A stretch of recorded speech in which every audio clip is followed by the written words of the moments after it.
আমরা যেন আমাদের আত্মীয়তার সম্পর্ককে বজায় রাখি। এটা আল্লাহর আরশে লেগে থাকে আর বলে যে আমাকে মিলায় আল্লাহ তারে মিলায়, যে আমাকে ছিন্ন করে আল্লাহ তাআলা তার সাথে সম্পর্ক ছিন্ন করে। বিষ্ণু বলেন লা ইয়াদখুলুল জান্নাতা কাতি', আত্মীয়তার সম্পর্ক যে ছিন্ন করেছে সে কশিনকালে আল্লাহর জান্নাতে প্রবেশ করার এন্ট্রি পাবে না। আমরা যেন আত্মীয়তার সম্পর্ক বজায় রাখি। 6 নাম্বার, কাসরাতুস সাদাকা, দান করলে রিজিকে বারাকা আসে।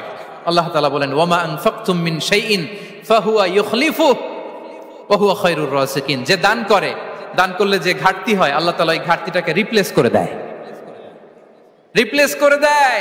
বিষ্ণু ইসা ইসলাম বলেছেন মা নাকাসা মালু আবদিন মিন সাদাকা, চ্যারিটি করলে, দান করলে আল্লাহ তার সম্পদ কখনো কমায় না।